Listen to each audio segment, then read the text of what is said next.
Overall international सतह पर ये नाकाफी है। तो कुरानों को अपने बिहेवियर को चेंज करना पड़ेगा। हमारे ग्लेशियर्स का पिघलना, ये तमाम क्लाइमेट चेंज के इम्पैक्ट्स हैं।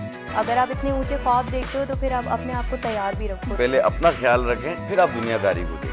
अगर आप प्री वर्कआउट से पहले अगर आपको बूस्ट करनी है अपनी एनर्जी, तो सबसे पहले आप चॉकलेट लें।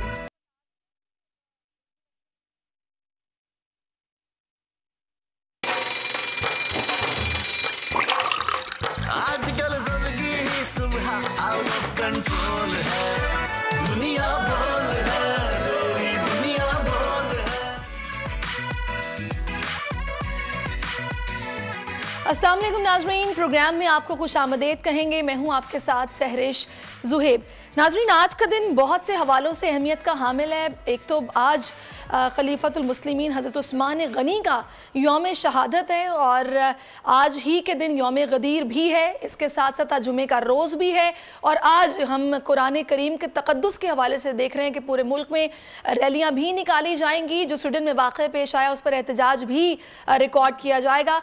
तो इस सारी सूरत हाल पर बात होगी और सबसे पहले मैं कोट ऑफ द डे शामिल करूँगी।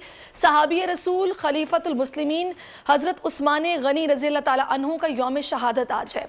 आपका कौल है कि ज़ुबान का फिसलना पाँव के फिसलने से ज़्यादा ख़तरनाक है, क्योंकि पाँव फिसलने से हड्डी टूट सकती है लेकिन ज़ुबान फिसलने से रिश्ता, ताल्लुक़ या किसी का दिल टूट जाता है। इसलिए कहते हैं कि पहले तोलो फिर बोलो, और ज़ुबान से जो तकलीफ़ पहुँचती है वो बड़ी शदीद होती है।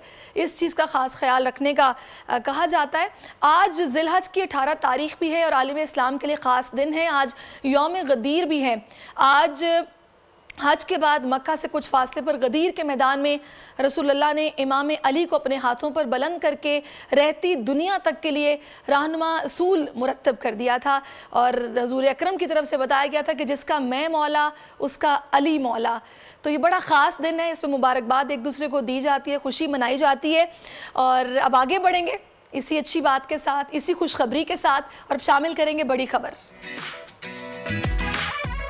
हुर्मत-ए कुरान पर जान भी कुर्बान, मुस्लिम उम्मा यक ज़ुबान।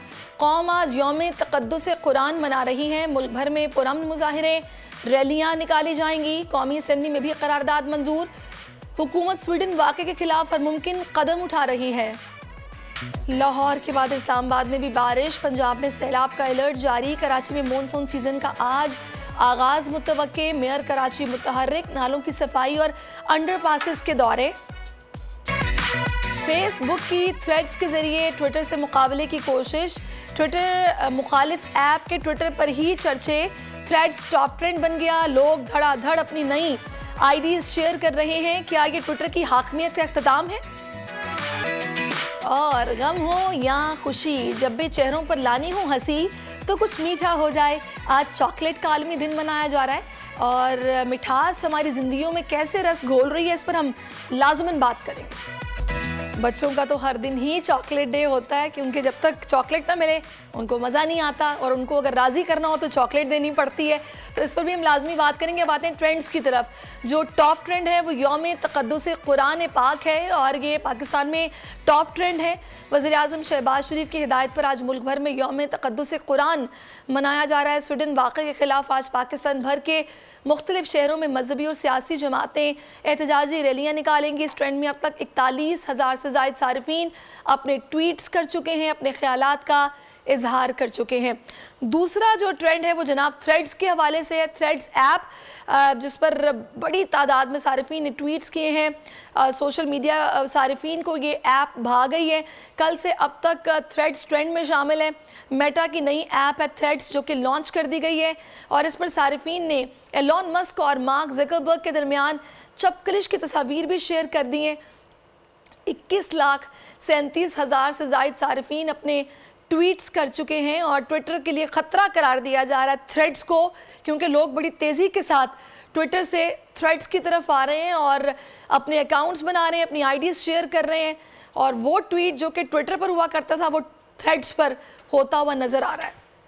और मेरा ख्याल है कि आप लोगों ने भी यकीनी तौर पर अपनी आईडी बना ली होगी, क्योंकि जब हम ये देखते हैं कि हमारे दोस्त अहबाब ने इस पर काम शुरू कर दिया है, तो हम जनाब आईटी के इस दौर में सोशल मीडिया के इस प्लेटफॉर्म से दूर क्यों रहें।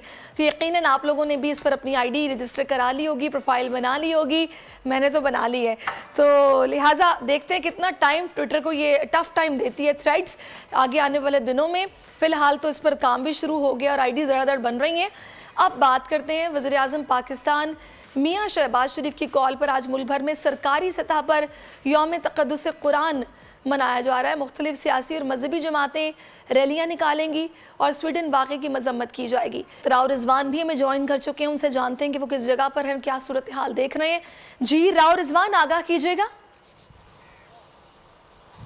जी, स्वीडन वाक़े के ख़िलाफ़ जो है मुसलमानों के अंदर तमाम बड़ा गम और गुस्सा पाया जाता है और वज़ीर आज़म शहबाज शरीफ की जो हिदायत पर जो है आज यौम तक़द्दुस कुरान डे मनाया जा रहा है। मुल्क भर की तरह जुड़वा शहरों में भी आज तमाम मसाजिद के बाहर एहतजाज किया जाएगा। नमाज जुम्मा के बाद एहतजाज शुरू हो जाएगा और तमाम बड़ी जगह जो बड़ी मसाजिद हैं वहाँ पर एहतजाजी रैलियाँ भी निकाली जाएंगी। सबसे पहले जो है जो आज सुप्रीम कोर्ट बार ने जो है उन्होंने जो है कुरान खानी का इनेकाद किया है, 10 बजे कुरान खानी का इनेकाद किया। उसके बाद जो सुप्रीम कोर्ट के बाहर भरपूर एहतजाज किया जाएगा। उसके अलावा जो है नमाज जुम्मा के बाद बड़ी जो एहतजाज रैली निकलेगी वो कराची कंपनी के मकाम पर जामा मस्जिद अब्दुल्ला बिन मसूद से निकलेगी और जो तमाम जो इस्लामाबाद के मुख्तलिफ मकामात से होती हुई जो है एहतजाज रिकॉर्ड किया जाएगा। उसके अलावा अगर बात की जाए तो इस्लामाबाद के प्रेस कर और दूसरे मकामात पर भी एहतजाज रिकॉर्ड किया जाएगा। जबकि मुस्लिम नून की जानिब से रावलपिंडी में जो है सादकाबाद पिंडादर खान के मकाम पर एक बड़ा एहतजाज रिकॉर्ड किया जाएगा। जबकि तहरीक लब्बैक की जानिब से रावलपिंडी में लियाकत बाग के मकाम पर जो है बड़ी एहतजाजी रैली निकाली जाएगी जो मरी रोड से होती हुई जो है मुख्तलिफ मकामात पर जाएगी और एहतजाज रिकॉर्ड करेगी। उसके अलावा जो है वज़ीर शहबाज शरीफ ने आज एहतजाज की जब कॉल दिए तो लोगों से अपील की गई कि भरपूर तरीके से एहतजाज रिकॉर्ड कराएँ और तमाम लोग जो है आज नमाज जुम्मा के बाद छोटी बड़ी तमाम मसाजिद हैं वहाँ पर खुतबे भी दिए जाएंगे। खुतबे के बाद जो है जैसे नमाज जुम्मा ख़त्म होगा तो उसके बाद भरपूर एहतजाज किया जाएगा। रावलपिंडी में सादकाबाद के मकाम पर एक ताजिर की जानिब से जो है स्वीडन के परचम को जूते मारने का मुकाबला भी जो है रखा गया है और इस मुकाबले में जो जीतेगा उसको रूम कूलर दिया जाएगा। उसके अलावा अपोजिशन की तमाम जमातें हैं, जमात इस्लामी, उसके अलावा जो जितनी तमाम अपोजिशन की जमातें हैं वो भी आज मुख्तलिफ तरीके से एहतजाज रिकॉर्ड करवाएंगी। और जुड़वा शहरों में आज इस्लामाबाद और रावलपिंडी में जो है मौसम भी थोड़ा ख़राब है, मौसम तेज़ हवाएं चल रही है, वफ़े से बारिश के जारी है। लेकिन मुसलमान जो है जो लोगों का यहाँ पर यही कहना है कि कुरान की हुर्मत के ख़िलाफ़ जिस में वाक़या पेश है उसके खिलाफ हम अपने घरों से बाहर निकलेंगे। और तमाम अभी से फैसल मस्जिद में मौजूद हूँ तो यहाँ पर जो है बड़े बच्चे बूढ़े और ख़वातीन तक आना शुरू हो चुकी हैं क्योंकि उन सबका यही कहना है कि इस ठीक है। राव रिजवान, बहुत शुक्रिया आपसे। हम मज़ीद डिटेल्स भी लेते रहेंगे। मुल्क भर में आज ये एहतजाज का सिलसिला जारी रहेगा। तक़रीब का एहतमाम भी किया गया, रैलियाँ निकलेंगी, मुजाहरे होंगे, भरपूर तरीके से अपना एहतजाज रिकॉर्ड करवाया जाएगा। और कौमी असम्बली में भी करारदाद मंजूर हो गई है। इस हवाले से हमने देखा है वज़ीर आज़म शहबाज शरीफ का बड़ा ठोस स्टेटमेंट भी सामने आया है। उन्होंने कहा है कि साजिश की जा रही है आलम इस्लाम के ख़िलाफ़ और अगर दोबारा फिर से ऐसा कोई वाक़या पेश आया तो फिर हमसे ना कहिएगा। साफ अल्फाज में कहा गया है कि हुर्मत कुरान पर जान भी कुर्बान है और तमाम मुस्लिम उम्मा इस वक्त यक जुबान है। पुरअमन मुजाहरे होंगे, रैलियां निकाली जाएंगी और अपना एहतजाज भरपूर तरीके से रिकॉर्ड करवाया जाएगा। हम कोशिश करते हैं कि हमें कोई इस्लामिक स्कॉलर भी ज्वाइन करें जिनसे हम इस सारी सूरत हाल पर बात कर सकें। इस वक्त मुफ्ती मोहम्मद ज़ुबैर साहब ने हमें ज्वाइन किया है। मुफ्ती साहब, बहुत शुक्रिया आपके वक्त का। मुफ्ती साहब, किस तरह देख रहे हैं आप इस सारी सूरत हाल को, जिस तरीके से आज ये दिन मनाया जा रहा है, इसके साथ साथ भरपूर तरीके से अपना एहतजाज भी रिकॉर्ड करवाया जा रहा है? जी, बिस्मिल्लाहिर्रहमानिर्रहीम। स्वीडन के अंदर ईद के दिन मरकजी मस्जिद स्टॉकहोम के सामने कुरान करीम नजर आतिश किए जाने का वाक़या इस कदर भयानक, इस कदर मजमूम और इस कदर बदतरीन और कभी तरीन वाक़या है कि इसकी जितनी मजम्मत की जाए कम है। पूरा आलम इस्लाम इस पर इंतहाई सोगवार भी है और गज़ब और गुस्से के अंदर भी है। इस वक्त जो करने की जरूरत है वो ये है कि हम अंदर करारदाद मंजूर कराना एक अच्छा फैसला है। इसी तरीके से हुकूमत पाकिस्तान का यौम तक़दीस कुरान मनाने का फैसला भी बड़ा मुस्तहसन फैसला है। मगर ये याद रखना चाहिए कि उम्मा की सतह पर, आलम इस्लाम की सतह पर ये चीज़ें काफ़ी नहीं है। सिंसेरिटी की जरूरत है, खुलूस व इखलास के साथ अक़वाम मुत्तहिदा की सतह पर कानून साजी की जरूरत है और अक़वाम मुत्तहिदा जनरल असम्बली इसी तरह सलामती कौंसिल की सतह पर ये आवाज उठानी चाहिए और मुस्लिम ममालिक और मुस्लिम कंट्रीज को मिलकर इस बात पर आना चाहिए कि कुरान और साहिब कुरान यानी नबी मुस्तफा सल्लल्लाहु अलैहि वसल्लम और मुसलमानों की मजहबी किताब की तौहीद अब दहशतगर्दी होगी, नाकाबिल बर्दाश्त है, तिजारती ताल्लुकात मुनक़ता किए जाएंगे, सफारती ताल्लुकात मुनक़ता किए जाएंगे, OIC को, अरब लीग को, अक़वाम मुत्तहिदा को, फिर तमाम मुस्लिम कंट्रीज को रियासती और स्टेट्स की सतह पर इस पर आवाज उठानी चाहिए। सही, बिल्कुल आपने मुफ्ती साहब वजह फरमाया कि इस पर कानून साजी होनी चाहिए और अक़वाम मुत्तहिदा के लेवल पर ये कानून साजी होनी चाहिए और उस पर सख्ती से अमल दरामद भी होना चाहिए। मुफ्ती साहब मुझे ये बताएगा कि पाकिस्तान ने जिस तरीके से अपना स्टांस शो किया है, अपना रद्द-ए-अमल दिया है, उस पर आपकी क्या राय है, किस तरह देखा है, ये ठीक है या फिर और भी कुछ हो सकता था? पाकिस्तान की हुकूमत का ये फैसला बड़ा मुस्तहसन है और ये पाकिस्तान के मुसलमानों के दिल की आवाज है और ये यकीनन हुकूमती फैसला उम्मत मुस्लिमा और खुसूसन पाकिस्तान के अहालियान के दिलों की तर्जमानी है। यकीनन ये काबिल तहसीन है, मगर ये याद रखना चाहिए कि ओवरऑल इंटरनेशनल सतह पर ये नाकाफी है। पाकिस्तान को, सऊदी अरब को, तुर्की को, OIC को, अरब लीग को और इन तमाम के तमाम मुस्लिम कंट्रीज की वजारत खारजा से बाकायदा मुताल्लिक होकर, मिलकर, मुंसलिक होकर के इसके ऊपर फोरम बनाने की जरूरत है। और ये याद रखना चाहिए कि इस सिलसिले में तो उम्मत मुस्लिमा का जो मुकदमा है वो बड़ा मजबूत है। आज तक पूरी दुनिया में कोई शख्स ये नहीं बता सकता कि किसी मुसलमान ने गिरे पड़े होने के बावजूद कभी बाइबल को आग लगाई हो, कभी किसी मुसलमान ने तौरात की तौहीन की हो, कभी किसी मुसलमान ने गीता की तौहीन की हो, कभी किसी मुसलमान ने ज़बूर और इंजील को आग लगाई हो या तौहीन की हो, और कभी किसी मुसलमान ने किसी भी मिल्लत के पैगंबर को या नबी को तौहीन का निशाना बनाया हो। मुसलमान तो इसका तसव्वुर भी नहीं कर सकते। कभी मुसलमानों ने ईसाई या कभी मुसलमानों ने यहूदियत या ईसाई या हज़रत ईसा अलैहिस्सलाम या मूसा अलैहिस्सलाम की तौहीन का तसव्वुर भी नहीं किया है। तो फिर क्यों पूरी की पूरी दुनिया के अंदर 1.5 अरब इंसानों के जज्बात मजरूह किए जाते हैं? फिर क्यों मुसलमानों की मजहबी किताब और मुसलमानों के पैगंबर की तौहीन की जाती है? इस सिलसिले में दुनिया भर के तमाम ह्यूमन राइट्स के कवानीन और दिलों के जज्बात मजरूह करने से मुताल्लिक जितने कवानीन है वो मुस्लिम उम्मा का साथ देते हैं। लिहाजा पूरी दुनिया में मुस्लिम कंट्रीज को सामने आना चाहिए जो रियासती सतह पर कानून साजी करवाएं। ये सिलसिला दराज से दराज होता चला जा रहा है जो अब मुसलमानों के लिए नाकाबिले बर्दाश्त है। इससे दुनिया का अमन खतरे में आ रहा है। बिल्कुल मुफ्ती जुबैर साहब आपने वजह फरमाया, दुनिया का अमन खतरे में आ रहा है। अलामा अमीन शहीदी साहब ने भी ज्वाइन किया है। अलामा साहब बहुत शुक्रिया आपके वक्त का। अलामा साहब आपने किस तरह देखा है जो पाकिस्तान ने अपना एहतजाज रिकॉर्ड करवाया, ये सूरत हाल, और दूसरा ये वाकयात जो बढ़ते जा रहे हैं इसकी वजूहात आपकी नजर में क्या है?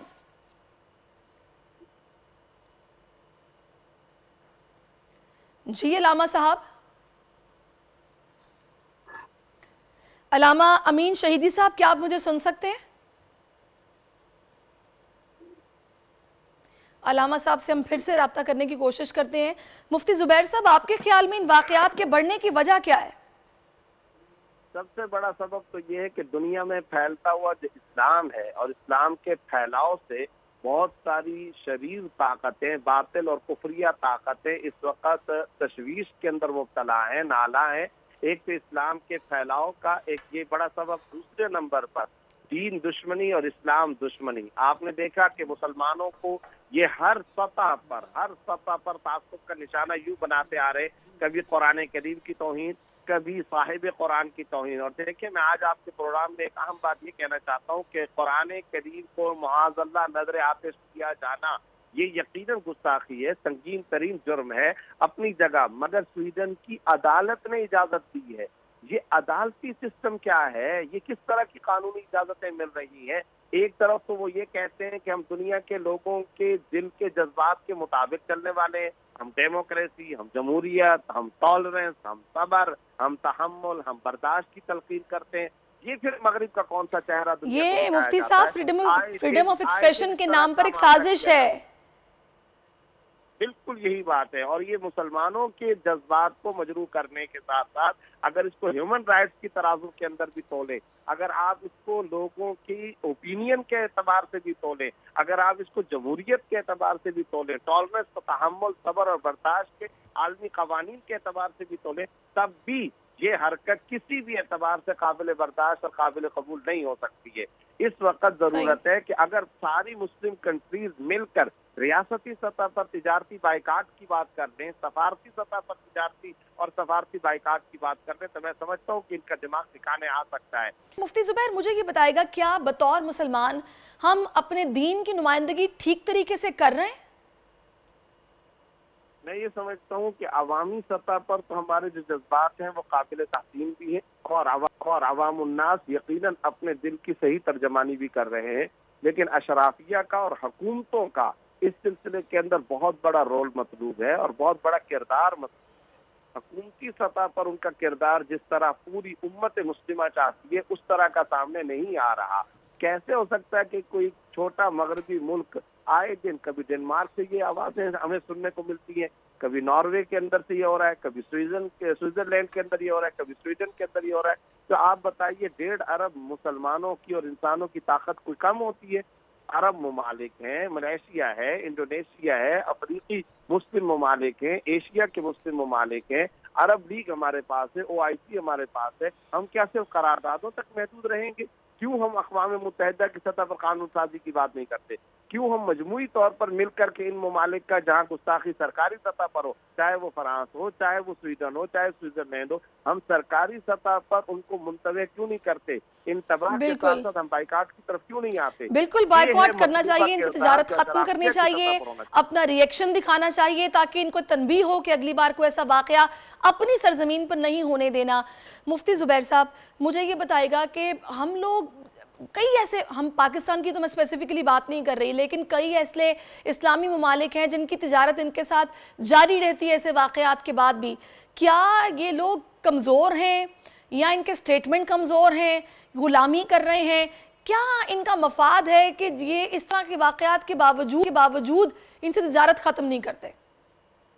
मैंने पहले भी ये बात अर्ज की थी कि देखें, एक है अवाम के जज्बात की तर्जमानी करते हुए वक्ती तौर पर, सरसरी तौर पर करारदाद का मंजूर कर लेना, या गुस्से का या गजब का इजहार कर लेना, या किसी तौर पर नाराजगी का इजहार करना, या वजारत खारजा के अंदर तलब किया जाना। यकीनन ये सब काबिल तहसीन काम है और अच्छे हैं और इनकी तहसीन होनी चाहिए, तारीफ और अप्रिसिएशन होनी चाहिए। लेकिन इसके साथ साथ मैं बार बार ये कह रहा हूँ कि ये नाकाफी है और ये बार बार टेस्ट केस के तौर पर चीजें सामने लाई जाती हैं। अगर सरकारी सतह पर चंद मुस्लिम ममालिक बाइकाट का ऐलान कर दें, नंबर 1, नंबर 2, एक जमाने में इफ्तिखार चौधरी साहब के जमाने में पाकिस्तान के अंदर डेनमार्क के उस कार्टूनिस्ट के खिलाफ बाकायदा FIR लॉन्च की गई।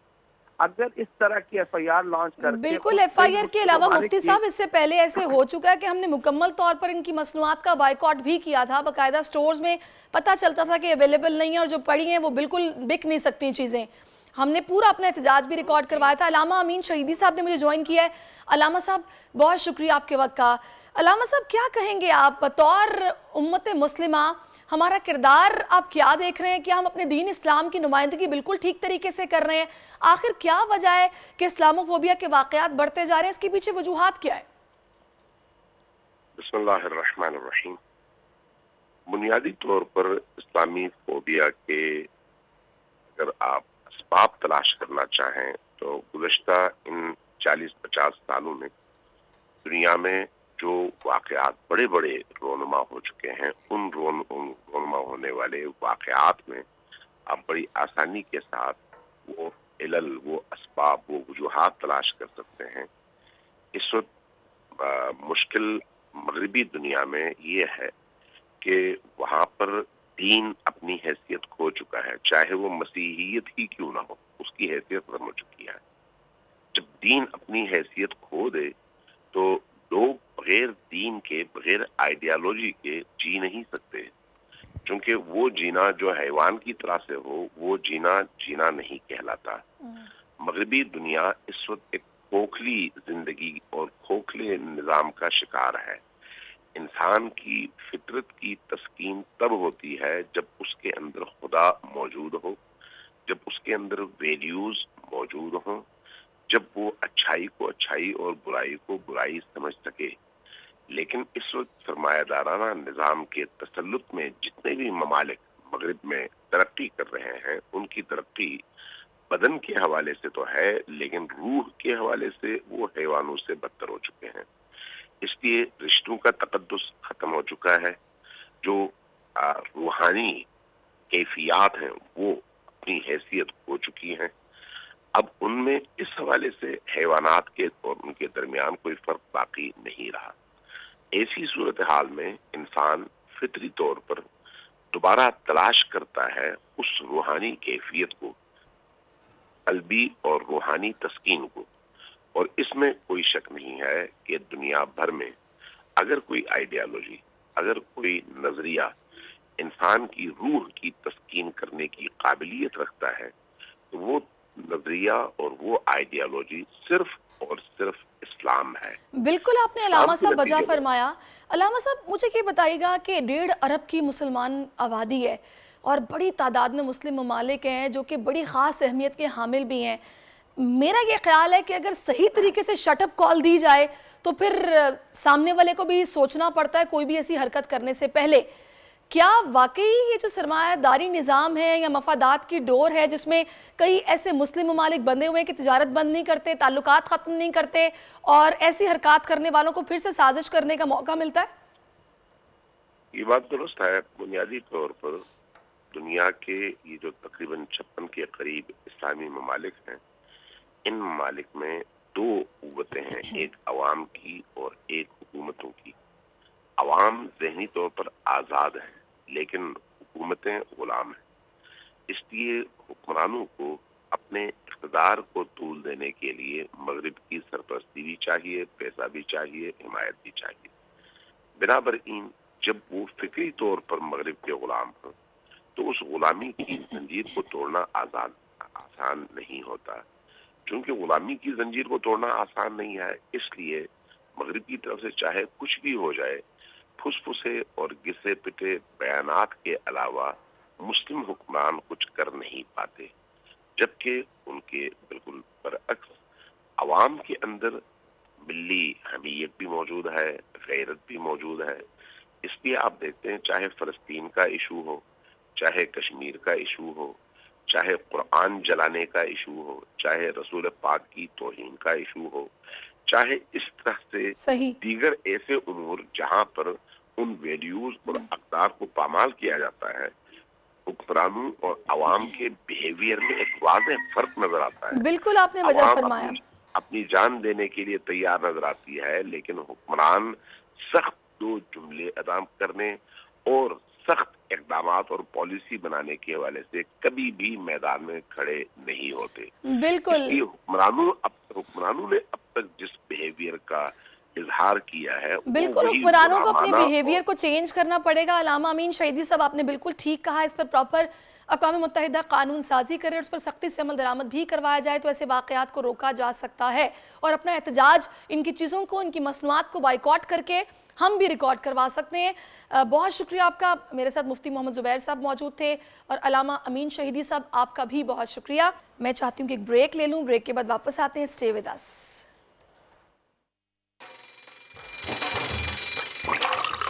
आजकल सबकी ही सुबह आउट ऑफ कंट्रोल है, दुनिया बोल है, दुनिया बोल है।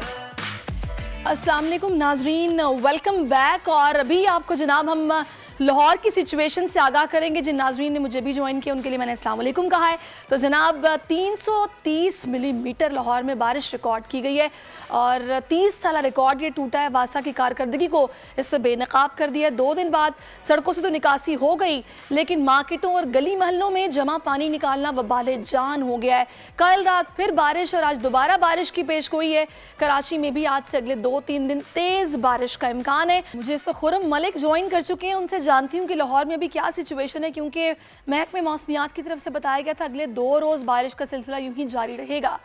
और सालिक ने मुझे कराची से ज्वाइन किया है, तो पहले मैं खुरम आपकी तरफ आऊंगी। बताइएगा क्या सूरत हाल है? अच्छा, बिल्कुल सहरिश, बड़ी अफसोसनाक सूरत हाल है लाहौर की। और गुज़िश्ता 48 घंटे जैसे ही बारिश लाहौर में होती रही तो लाहौर की तमाम मेन सड़कें हों, गली मोहल्ले कूचे हों, वहाँ पर कई कई फुट जो है पानी जमा हो चुका था। शहरी जो है वो अपनी मदद आपके तहत जो है वो निकासी करते रहे। वासा का अमला हमें कहीं बिल्कुल भी जो है वो नहीं दिखाई दिया कि कोई कारकर्दगी करता दिखाई रहा हो, निकासी करते दिखा रहा हो। लेकिन अब इस वक्त क्योंकि आइंदा 24 घंटों में महकमा मौसमियात के मुताबिक दोबारा बारिश की पेशन गोई है, तो वासा इंतजामिया की कोई हिकमत अमली जो है वो तैयार नहीं की गई। और वहाब रियाज अभी भी सड़कों पर वैसे ही नजर आ रहे हैं या फिर वो भी चले गए? सरिश, फोटो सेशन के बाद वहाब रियाज भी जो है वो अपने घर पे चले गए थे और जो छोटे गलियों में घर थे उन बेचारों की तो बहुत ज़्यादा अजियत थी, वबाले जान बनी हुई थी ये बारिश। और सरिश, सबसे इसमें अहम बात यह है कि इस बारिश के बायस, ये 2 दिन की बारिश के बायस जो है 11 हलाकतें जो हैं वो लाहौर में रिपोर्ट की गई हैं, जबकि 2 ऐसे वाक़यात जो घर की छतें गिरने से जो है 7 अफराद जाँ बाक हुए हैं, जबकि 3 अफराद को जो है वो पोल ने जो है वो इलेक्ट्रिक पोल से करंट लगने से जाँ बाक हुए हैं। इसी तरह क्योंकि बारिश की शिद्दत बहुत ज़्यादा थी, 330 मिलीमीटर बारिश जो है वो लाहौर में रिकॉर्ड की गई थी, तो जो सड़कें थी वहाँ पर शगाफ पड़ गए थे और शहरियों को यकीनी तौर पर नहीं पता था कि यहाँ पर शगाफ जो है पड़ा हुआ है। तो एक शख्स जो है वो नौजवान वो उस शगाफ में गिरा और वो जाँ बाक हो गया। तो वासा इंतजामिया हमें कहीं बिल्कुल नहीं दिखाई दी और इसी तरह आया और यही कहा जा रहा है आज भी तेज़ बारिश मुतवक्की है। तो प्लीज़ अपने घरों में रहें, बाहर गैर ज़रूरी ना निकलें, स्पेशली जहाँ पर बिजली के तार हों या पोल हों उनसे दूर रहें। अब क्योंकि अपने आप को खुद ही बचाना पड़ेगा। सड़कों पर तो कोई नज़र नहीं आ रहा कि जो आपको कहे कि यहाँ नहीं आओ या फिर घर पे रुको। खुरम मेरे साथ रहेगा। सालिक, आप बताइएगा, कराची में भी आज तेज़ बारिश की पेश गोई है, तो क्या इंतजाम देख रहे हैं? जी, अगर इंतजामात के हवाले से कहा जाए तो सिंध गवर्नमेंट की जानिब से दावे तो किए जा रहे हैं कि उन्होंने शहर के जितने भी नदी नाले और जो इसके अलावा जो बरसाती नाले थे उनकी सफाई का काम शुरू किया है। और हमने गुज़श्ता 2 रोज़ में ये देखा है कि मुर्तज़ा वहाब शहर की मुख्तलिफ सड़कों पर नालों पर हमें नज़र आए जहाँ पर उन्होंने सफाई के इंतजाम का जायज़ा लिया। और गुज़श्ता शब भी उन्होंने आया चुंदरी के रोड, उसके अलावा जो मुत्तसिल वहाँ पर जो शाहराहों पर जो बरसाती नाले मौजूद हैं उनकी सफाई के इंतजाम का जायज़ा लिया। तो इस हवाले से उन्होंने गुज़श्ता रोज़ मीडिया से बात करते हुए ये कहा था कि KMC के जो मुलाजमीन हैं उनकी तमाम छुट्टियाँ मनसूख कर दी गई हैं, उनको ड्यूटी पर बुलवा लिया गया है ताकि मुतवक्का जो बारिशें हैं उसके पेश नज़र जो इंतजामी मामला हैं उनको देखा जा सके। और इस हवाले से ये भी कहा जा रहा है कि शहर के जो वस्त के जो इलाके हैं, खास करके जहाँ पर अर्बन फ्लडिंग के ज़्यादा चांसेस होते हैं, शहर में जो ड्रेनेज का सिस्टम है वो वहाँ पर चौक होने की वजह से उन इलाकों में ज़्यादा पानी जमा हो। तो उस हवाले से ये कहा जा रहा है कि खास करके गुज्जर नालों जो दूसरे जो नाले वहाँ से जो लियारी नदी के जो नाले गुजर रहे हैं उनकी सफाई का जो काम है वो काफ़ी तेज़ी से किया जा रहा है। मेरा मुर्तज़ा वहाब का यही दावा है कि शहर में जो होने वाली बारिशें वहाब एक्टिव नज़र आ रहे हैं और सारी चीज़ों का खुद से वो ख्याल रख रहे हैं, जायजा ले रहे हैं। आप दोनों मेरे साथ रहिएगा। इस वक्त क्लाइमेट एक्टिविस्ट हैं आफिया सलाम साहिबा ने। आफिया साहिबा, बहुत शुक्रिया आपके वक्त का। आफिया, पाकिस्तान कितनी तेजी के साथ ये क्लाइमेट चेंजेस से इफेक्ट हो रहा है और किस तरह आप देख रही हैं सारी सूरत हाल को, क्योंकि इस दफा कहा जा रहा है कि बारिशें पहले की निस्बत ज्यादा होंगी, जल्दी भी शुरू हो गई हैं, तो पाकिस्तान कैसे इफेक्ट हो रहा है? देखिए, जल्दी भी शुरू हो गई और ज्यादा होंगी, इसी चीज को तो क्लाइमेट चेंज कहते हैं। लेकिन हमें ये देखने की ज़रूरत है कि इन चीज़ों की पेशगोई हमारे पास पहले से मौजूद होती है। हमारा जो महकमा मौसमियात है वो मुख्तलिफ इदारों को आगाह करता रहता है और ज़रूरत इस बात की है कि आम लोग भी जो हैं उनकी पेशगोई की तरफ ध्यान दें, उसको फॉलो किया करें। और जो नशियाती इदारे हैं, आप जैसे इदारे हैं, उनका भी ये काम है कि जब ये ऐसा मौसम शुरू हो रहा होता है तो दीगर जो टेलीविज़न के ऊपर और दूसरे जो आपके मीडिया के जो इदारे हैं उसके ऊपर जो भी खबरें आती हैं उसमें इस चीज़ की तरसील, इस तरह की इत्तलात की तरसील की तरफ भी तवज्जो दी जाए, क्योंकि आगाही के बगैर आप अपने आप को किसी तरह से कैसे बचा सकते हैं। तो इसमें अब आफिया साहिबा, इंडिविजुअली हम अपना किरदार कैसे अदा कर सकते हैं कि जितना हो सके खुद को बचाया जा सके? देखिए, इसी तरह से किरदार अदा हो सकता है ना कि अगर आपके पास इत्तला होगी तो आप अपने आप को बचाएंगे। तो उस इत्तला देने के जो जराए हैं वो मीडिया भी है और खुद जिस तरह से आजकल तो हर एक के हाथ में फ़ोन होता है और टेलीफोन के ऊपर ये तमाम मैसेजेस जो हैं फ़ोन की कंपनियों के ज़रिए भी दिए जा सकते हैं, क्योंकि मौसमियाती जो इत्तलात हैं वो हर तरह से वो उनकी तरसील ज़रूरी है। जब हमें पता है कि पाकिस्तान जो है वो क्लाइमेट चेंज से मुतासरा ममालिक में तकरीबन सर फहरिस्त है, जो टॉप 10 ममालिक हैं उनमें हमारा शुमार होता है। तो ऐसे ममालिक के अंदर जो एक अर्ली वार्निंग है, अगर हमारे पास हर जगह सायरन नहीं बज सकते तो कम से कम टेलीफोन के ऊपर तो इत्तला आ सकती है ना, मुख्तलिफ ज़राए से।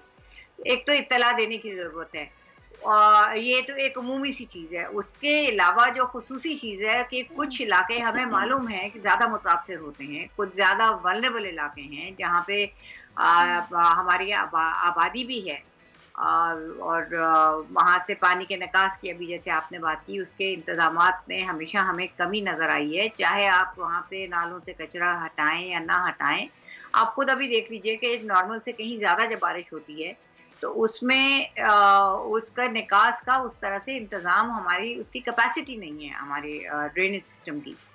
तो उस कैपेसिटी ना होने की वजह से जो उसके रास्ते में लोग आते हैं उनको बहुत नुकसान होता है। तो उनको खास तौर पे ना सिर्फ ये कि पहले से मुत्तला करने की ज़रूरत होती है, बल्कि उनको किसी ना किसी और जगह पे मुंतकिल करने की भी ज़रूरत होती है।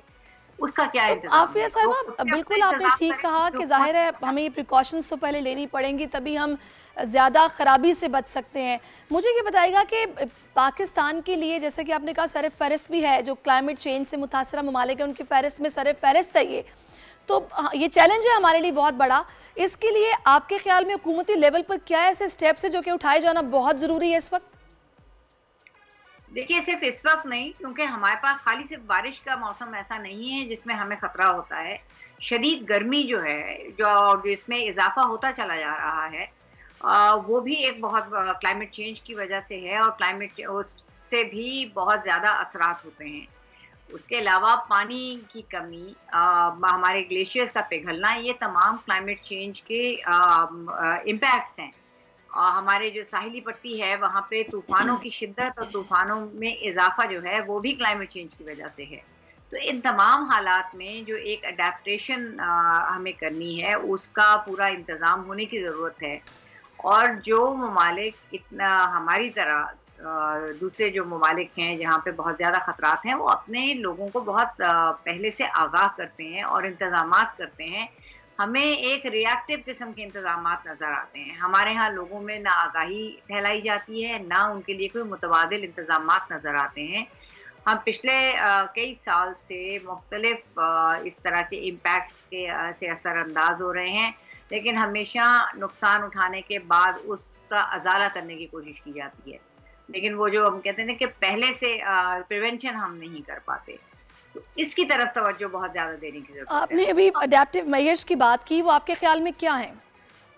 देखिए, हमारी साहिली पट्टी जो है वो बहुत ज़्यादा मुतासर है। वहाँ जो जितने लोग हैं, हमारे जो मल्लाह हैं, जो हमारी फिशरफोक बरादरी है, उसके अलावा जो आपके साहिली जितने भी शहर हैं, उसको हम देखेंगे उनके सामने जो एक नेचुरल एक बैरियर बनता है। हमें उसके बारे में लोगों को उसकी अहमियत के बारे में, जो कि मैंग्रोव्स हैं, उसका इदराक देने की ज़रूरत है, उसको मजबूत करने की ज़रूरत है। उसके अलावा हमारी बिल्डिंग मटेरियल जिस किस्म के हैं वो हमारे यहाँ गर्मी की शिद्दत को मज़ीद बदतर बनाते हैं। तो जो हमारी हीट इंडेक्स है वो बढ़ता चला जा रहा है। सही। उसमें हम उसका क्या इंतज़ाम कर रहे हैं? ठीक है, बिल्कुल आपने वजह फरमाया कि हमें पहले से ही इस बारे में सोचना होगा, तभी हम खुद को बचा सकते हैं। और ऐसी सूरत हाल में हुकूमती लेवल पर ये स्टेप्स लेना बहुत ज़रूरी है, ना कि अभी बारिशों के मौसम में, बल्कि इससे पहले सब सख्त गर्मी में भी, और जब सर्दी आए तब भी। बहुत शुक्रिया आपका। मेरे साथ आफिया सलाम थी, क्लाइमेट एक्टिविस्ट, जिन्होंने सारी सूरत हाल पर बात की है। अभी एक ब्रेक लेते हैं, ब्रेक के बाद वापस आते हैं। Stay with us. आजकल जिंदगी ही सुबह आउट ऑफ कंट्रोल है, दुनिया बोल है, मेरी दुनिया बोल है। आजकल जिंदगी ही सुबह आउट ऑफ कंट्रोल है, दुनिया बोल है, मेरी दुनिया बोल है। वेलकम बैक नाजरीन। मौजूदा हालात ऐसे हो चुके हैं जिसमें ख़वातीन को खुद के दिफा में आगे आना होगा, और ऐसी सूरत हाल में जैसा कि अभी आपने रिसेंटली वाक़या भी देखा, गुलिस्तान जौहर ब्लॉक 4 में जो वाक़या पेश आया कि एक ज़हनी मरीज़ जिसने एक खातून पर हमला किया, और उसको खुद को बचाने के लिए मज़ाहमत करना पड़ी और वो वहाँ से भागने पर मजबूर हो गया, तो ये तैयारी हर खातून के लिए ज़रूरी है कि वो मेंटली प्रिपेयर हो, फिज़िकली फ़िट हो कि ऐसे किसी भी मेंटली अनस्टेबल शख्स का मुकाबला कर सके। तो ऐसी सूरत हाल में हम देख रहे हैं कुछ लोग जो कि बड़ी ज़बरदस्त काविश कर रहे हैं और उनको सराहा जाना बहुत ज़रूरी है। तो हमने ऐसे कुछ मेहमानों को अपने स्टूडियोज़ में दावत दी है। इस वक्त मेरे साथ मौजूद है जनाब ज़ैनब बरोही साहिबा, जो कि prime minister national innovation award इनको रिसेंटली मिला है और ख़वातीन कैसे खुद मुख्तार होंगी ये उन्हें गाइड करती हैं, लीड करती हैं। और साथ मेरे मौजूद हैं जनाब खुद मुहाफिज फाउंडेशन के फाउंडर भी हैं और बिनते अहन आपका प्रोजेक्ट है जिस पे ये काम कर रहे हैं और ख़वातीन को स्ट्रॉन्ग बनाया जा रहा है मुआशरे की। तो thank you so much for your time both of you, बहुत शुक्रिया। पहले तो मुझे ये बताएगा कि ये जो आपने प्रोजेक्ट शुरू किया और ख़ुद मुहाफिज फाउंडेशन, ये कैसे ख्याल आया, शुरू कैसे हुई? ख़ुद मुहाफिज सानिया आर्मी पब्लिक स्कूल से इंस्पायर्ड एक ऑर्गेनाइजेशन है। हमारा ऐसा मानना है कि हमारे बच्चों को, ख़वातीन को, हर उम्र के अफराद को सेल्फ डिफेंस ट्रेंड होना चाहिए। और उस वक्त भी हमारे बच्चे अगर सेल्फ डिफेंस ट्रेंड होते तो the damage which was caused on that day could have been mitigated, could have been minimised. ये सोच लेके ख़ुद मुहाफिज ने आगाज़ किया था। मैं बात कर रहा था बच्चों की और ख़वातीन की, तो अब हमारे दो अलग सेगमेंट्स हैं। बच्चों का जो सेगमेंट है हम उसको कहते हैं हमारे सितारे, और उसके अंदर बच्चों से रिलेटेड तमाम तर जहनी और जिस्मानी ट्रेनिंग्स हैं। जो ख़वातीन का सेगमेंट है वो कहलाता है बिनते अहान, और बिनते अहान इस वक्त पाकिस्तान का पहला female bike riding club with self defence run कर रहा है ऑन ग्राउंड। अच्छा, बाइक राइडिंग भी सिखाई जा रही है और सेल्फ डिफेंस भी सिखाया जा रहा है। बिल्कुल। सेल्फ डिफेंस किस तरह आप लोग ट्रेन करते हैं? सेल्फ डिफेंस हम फिज़िकली बच्चियों को ट्रेन कर रहे होते हैं, कॉलेजेस में, यूनिवर्सिटीज़ में, हाउसवाइफ को, वर्किंग वुमेन को। हमारे पास अपनी फैसिलिटीज़ हैं, दूसरी और इदारे हैं जिनके साथ हम कोलैबोरेट करके जो है उनको सिखा रहे होते हैं। सिर्फ एक साल के अरसे में हमने लास्ट ईयर 2022 के अंदर बिनते अहान को लॉन्च किया था वुमेंस डे के ऊपर, और एक साल के अंदर अल्हम्दुलिल्लाह हमने 1500 से ज़ायद ख़वातीन को ऑन ग्राउंड ट्रेन किया है। ये सिर्फ बातें नहीं की हैं, ऑन ग्राउंड जाकर फिज़िकली उन बच्चियों को ट्रेन किया है, और it is a doable thing. कोई ऐसा चीज़ नहीं ये है कि तो ज़ैनब बताएंगी कि डुएबल है या नहीं है। ज़ैनब, आप तो माशाल्लाह इतनी सारी ख़वातीन को आप गाइड भी कर रही हो, ट्रेन भी कर रही हो। ज़ाहिर है हर किसी का अपना मिजाज है, अपनी फिज़ीक है, अपनी फ़िटनेस है, अपनी सोच है। कितना मुश्किल काम है? मुश्किल तो नहीं होता, क्योंकि अब तो आइडिया हो गया करवाने का कि किस तरह से करवाना है, कैसे लेके चलना है। तो कभी कभार ऐसा होता है कि कोई मेंबर या लेडी ऐसी आ जाती है कि उनको थोड़ा सा समझाना मुश्किल हो जाता है, पर अल्हम्दुलिल्लाह कि अब तो काफ़ी सारी औरतों को ट्रेन कर चुकी हूँ, लड़कियों को ट्रेन कर रही हूँ, स्टिल कर रही हूँ। 200 से ज़ायद लड़कियाँ मैंने ट्रेन कर चुकी हैं। बात है भैया आपकी। अच्छा, ये जो आपको माशाल्लाह से भी अवार्ड जो मिला है, prime minister national innovation award, इसमें इनोवेटिव काम जो आपने किया है, मैं चाहूँगी इसको ज़रा हाईलाइट करें कि जो आप ट्रेन कर रही हैं किस तरह कर रही हैं। ज़ाहिर है कोई टेक्निक तो होगी ना, किस तरह करती हैं? असल में बाइक राइडिंग तो तकरीबन 2-3 लोग और भी करवा रहे हैं। हम लोग बाइक राइडिंग के साथ सेल्फ डिफेंस भी करवा रहे हैं कि वो सवारी भी अपनी करे और वो अपनी हिफाजत भी कर सके। कोई लात या मुक्का चलाना हो तो बाइक चलाते चलाते वो भी लग जाए। कोशिश तो यही होती है कि वो इतना मेंटली प्रिपेयर हो, फ्रीज ना हो। कि अक्सर होता है ना कि अगर वो बाइक चला भी रही हैं तो किसी ने बराबर से कुछ बोल दिया तो वो फ्रीज़ हो जाती हैं। तो ये वाली चीज़ ना उनको मेंटली स्ट्रॉन्ग करने के लिए फिर हम उनको सेल्फ डिफेंस करवाते हैं, उनकी मेंटल हेल्थ पे काम करते हैं। तो अच्छा, वैसे मैं एक बात आपको बताऊं कि ये इतना ज़रूरी है, ये अभी जो गुलिस्तान जौहर में वाक़या पेश आया, ये तो एक अभी रिसेंटली हमारे सामने, आपको याद होगा लाहौर साइड पे चिंची में कुछ ख़वातीन पीछे बैठी थी और उनको लड़के छेड़ के चले गए थे और बाकायदा उसकी वीडियोस भी आई और उन्होंने भी शायद माफ़ी मांगी, उन्हें पकड़ा गया था। तो ये बहुत ज़रूरी है कि ख़वातीन को इस हवाले से अपने डिफेंस आता हो या फिर उनको पता हो कि ऑन द स्पॉट हमें रिएक्शन क्या देना है। एग्जैक्टली देखें, पाकिस्तान में अगर आप ख़वातीन का मेन मसला देखेंगे ना, या एज एन पेरेंट भी बहुत सारे लोग हमें देख रहे होंगे, तो लाखों ख़वातीन के ख्वाब इस वजह से पूरे नहीं होते कि सबसे मेजर उनकी हिफाजत का मसला, दूसरे नंबर पे उनके ट्रांसपोर्टेशन का प्रॉब्लम कि अगर कॉलेज यूनिवर्सिटी बच्ची ने जाना है तो वो कैसे जाएगी, आना जाना कैसे करेगी। ऑब्वियसली इस वक्त जो ट्रांसपोर्टेशन सिचुएशन है, घर वाले ट्रस्ट नहीं करते ना किसी पे अपने अलावा। और फाइनेंशियली भी फिजिबल नहीं है ना। जो पाकिस्तान की 70 to 80% आबादी है उसके लिए तो फाइनेंशियली प्राइवेट टैक्सीज या चीज़ें लेना फिजिबल नहीं है। और पब्लिक ट्रांसपोर्ट के अंदर हैरेसमेंट के इश्यूज़ हैं, उसके अंदर अगर आप चिंची हो या बसेज हो, इवन कोई भी आप पब्लिक मोड ले लें तो उसके अंदर हैरेसमेंट का कहाँ पर ऐसा है जहाँ ये मसला ना हो। तो व्हाट वी थॉट मैं कई ऐसी ख़वातीन को जानती हूँ कि जो इस हैरेसमेंट की वजह से कॉलेज जाना छोड़ देती हैं, जॉब पर जाना छोड़ देती हैं, क्योंकि उन्हें क्या लगता है कि जो उसने करना था करके जाने वाला कर गया, अगर मैं शोर करूंगी तो वो तो चला गया, इसमें मेरी बदनामी है। तो वो ये सोचती हैं कि हम बेहतर है कि घर पे इस ट्रॉमा से बाहर भी नहीं आती और अपना करियर वगैरह सब कुछ, पढ़ाई छोड़ के सब कुछ छोड़ के बैठ जाती हैं घर पे। फिर वो बाद में ख्याल आ रहा होता है कि यार काश कर लेती, काश में ये हो जाता। तो आप पहले ही स्टेप ले लो, पहले ही अपने आप को इतना स्ट्रॉन्ग रखो कि आप माशरे में निकल सको। सही बात। अगर आप इतने ऊंचे ख्वाब देखते हो तो फिर आप अपने आप को तैयार भी रखो इन सब चीज़ों। अच्छा उमर साहब, अभी ये जो आपने गुलिस्तान जौहर का वाकया देखा है, इस पर आपकी राय क्या है? देखें, अमूमी तौर के ऊपर मुख्तलिफ माशरों में ये चीज़ें कहीं ना कहीं एग्जिस्ट करती हैं, हमारे यहाँ कुछ ज़्यादा हैं। हमारे यहाँ इस वक्त हर दूसरी औरत हैरेसमेंट का शिकार है। सही। बहुत कम, उसके अंदर से शायद 1% से भी कम ख़वातीन हैं जो इस बात का इजहार कर देती हैं, और वो ख़वातीन 1% भी नहीं है जो इसको डील करने की सलाहियत रखती हैं। बिल्कुल। अगर हम अपनी बच्चियों को इन मुश्किल हालात से तैयार कर दें तो ये प्रॉब्लम्स अराइज होना, मतलब कहीं ना कहीं माशरे में चीज़ें ख़त्म तो नहीं होती, लेकिन उसकी शरह जो है वो मिटिगेट हो जाती है, वो बहुत मिनिमाइज्ड हो जाती है। ज़रूरत इस चीज़ की है कि हमें अपना फोकस डेवलप करना पड़ेगा regarding mental and physical health. हमें अपनी बच्चियों को सिखाना पड़ेगा कि उन्होंने, हम बीइंग एन पेरेंट, आप कब तक प्रोटेक्टिव हो सकते हैं, आप कितना प्रोटेक्टिव हो सकते हैं। जाहिर है आपकी काउंसलिंग या ट्रेनिंग ही काम आएगी जो आपको मिलेगी। एग्जैक्टली।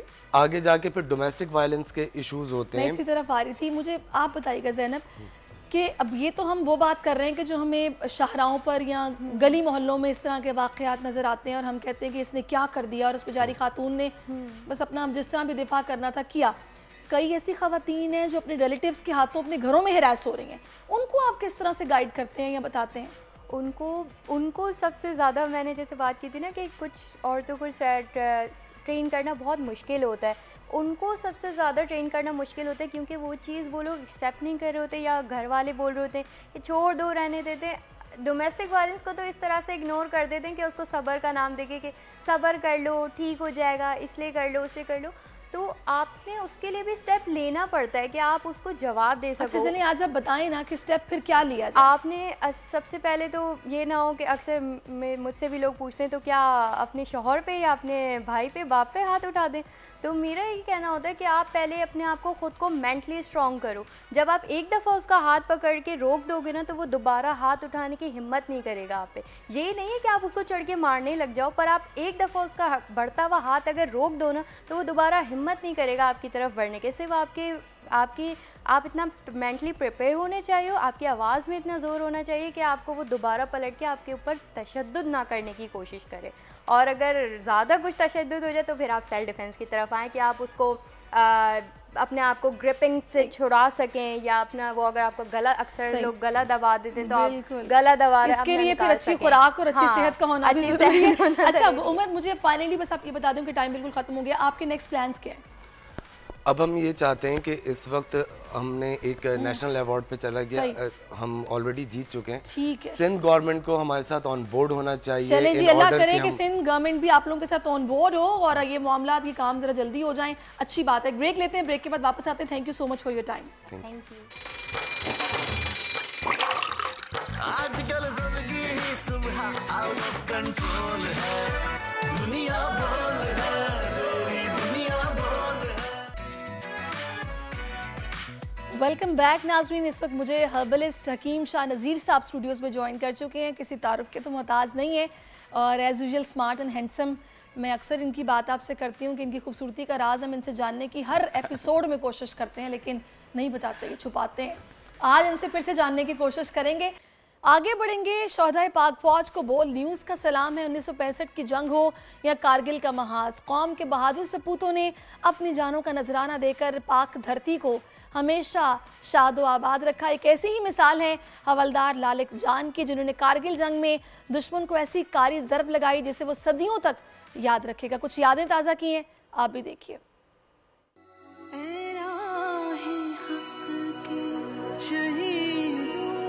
वफा की तस्वीरों तुम्हें यादों की हवाएं सलाम कहती है, तेरा है हक की शहीदों।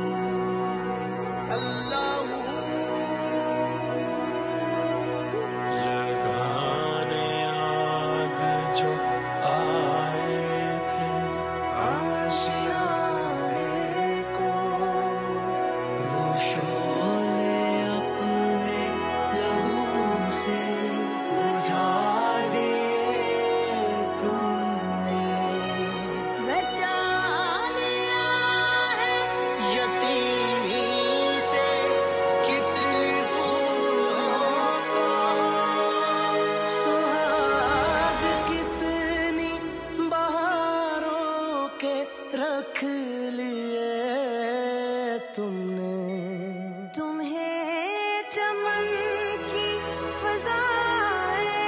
सलाम कहती है, ऐ राहे हक के शहीदों। लाजवाल शुजात और जज्बा शहादत पर इन्हें निशाने हैदर से नवाजा गया और रहती दुनिया तक अब इन्हें याद रखा जाएगा। हम अपने हर लम्हे में अपने शोहदा को याद रखते हैं और उनको सलाम पेश करते हैं। अल्लाह ताला इनके अहले खाना को खुश खुरम रखे, जिनकी वजह से आज हम आज़ाद फ़ज़ाओं में सांस ले रहे हैं। आगे बढ़ेंगे। गर्म मौसम आते ही जनाब कोल्ड ड्रिंक का मेरा ख्याल है हर किसी का ही दिल चाहता है, और जब हम ये ईद के फौरी बाद चटपटे खाने खाते हैं तो कोल्ड ड्रिंक के बगैर लगता है कि शायद हज़म ही नहीं हुआ।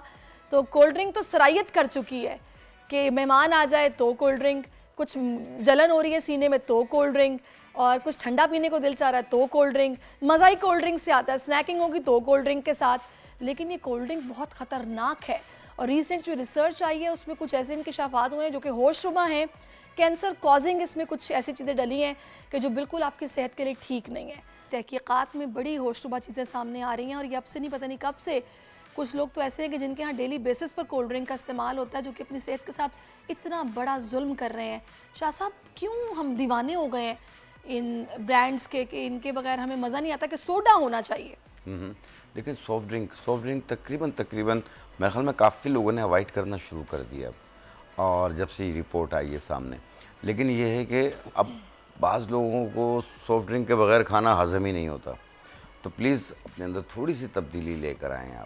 आप कोशिश करें सॉफ्ट ड्रिंक की जगह आप 1 इंच का टुकड़ा जो है अदरक का और 2 पत्ते पुदीना के और आधी चम्मच सौंफ सवा कप पानी में उबाल लें, फिर इसे उतार के छान लें, ठंडा करके पी लें। आप देखिएगा आपको उससे ज़्यादा बेहतर रिजल्ट मिलेगा और ये एक नेचुरल चीज़ है। रिजल्ट क्या शाह साहब, ये तो चस्का है। हाँ। आप रिजल्ट की बात कर रहे हैं, वो कहेंगे हम बीमार हैं कैफे बना के पिए, हम तो इंजॉयमेंट के लिए पीते हैं। इसके अलावा मेरा ख्याल है कि इसके लिए मुतबादिल जो मेरी नज़र में है ना, आप शेक्स पी लें, नेचुरल जो फ्रूट्स हैं उनके जूस पी लें, लेकिन कोल्ड ड्रिंक किसी सूरत एक्सेप्टेबल नहीं है। बिल्कुल सॉफ्ट ड्रिंक का इस्तेमाल कोशिश करें कम से कम करें आप, बल्कि ना करें तो ज़्यादा बेहतर है ये, क्योंकि हर घर में इसका इस्तेमाल, और ये तो एक चस्का आपने जिस तरीके से कहा है ना, अब वो चस्के के साथ साथ वो इसके बगैर इनका खाना हजम भी नहीं होता। बिल्कुल।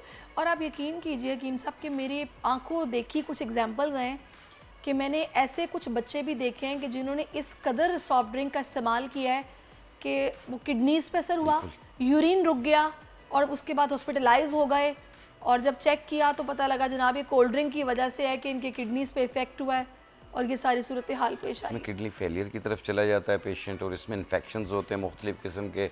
और दूसरा, जिस तरीके से मैदे में जो है और छोटी आंत बड़ी आंत का अल्सर का सबब भी बनता है, क्योंकि इसमें एच पिलोरी का जो बैक्टीरिया है वो एक्टिव हो जाता है, जिसकी वजह से घबराहट बेचैनी भी रहती है। और बाज़ लोगों को जब सॉफ्ट ड्रिंक का बहुत ज़्यादा इस्तेमाल हो, छोटे छोटे बच्चे होते हैं, ठीक है, सॉफ्ट ड्रिंक के साथ साथ एनर्जी ड्रिंक्स भी इस्तेमाल कर रहे होते हैं, जो कि उनकी किडनीज पे असर करता है और किडनी फेलियर का सबब बनता है ये। बिल्कुल आप सही कह इसलिए रहे हैं। अपने बच्चों पे, अपने सब चीज़ों का ख़ास ख्याल रखिए आप लोग, और क्योंकि ये एक चस्के मत लें आप।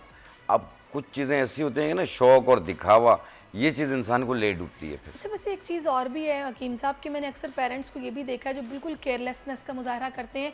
हम भी तो पीते आ रहे हैं बचपन से, कोई बात नहीं, थोड़ा सा पी लेगा तो क्या हो जाएगा। बाकायदा फीडर्स में डाल के कोल्ड ड्रिंक देते हैं कि भाई तुम ये पियो लेट के, छोटे से बच्चे को। हाँ बिल्कुल, तो कोई मसला नहीं है। तो जाहिर बात है उनकी किडनीज पे, उनके जिगर पे, उनके हर चीज़ पे असर तो इसका पड़ेगा। और दूसरा ये है कि जब ये चीज़ें आप देना शुरू कर देंगे, कुछ अरसे के बाद ये बॉडी की एक एक चीज़ में आपके दाखिल हो जाएगी और अंदरूनी ऑर्गन्स को कमज़ोर करना शुरू कर देगी। जब अंदरूनी ऑर्गन्स कमज़ोर हो जाते हैं तो फिर क़ुव्वत मुदाफ़ियत भी कम होती है। इसकी वजह से दूसरी बीमारियां भी अटैक करना शुरू हो जाती हैं। तो ये एक नुकसानात आपके सामने आते जाएंगे इसके। अच्छा, अब दूसरा मैंने ये सुना है कि इसके अंदर अगर एक छोटी सॉफ्ट ड्रिंक की बॉटल है तो उसमें तकरीबन 10 स्पून शुगर के होते हैं, इतना मीठा उसमें होता है। और डायबिटीज़ के पेशेंट भी समटाइम जिनको नहीं कुछ थोड़ा ख्याल करना होता वो भी दाव लगा लेते हैं, पी लेते हैं।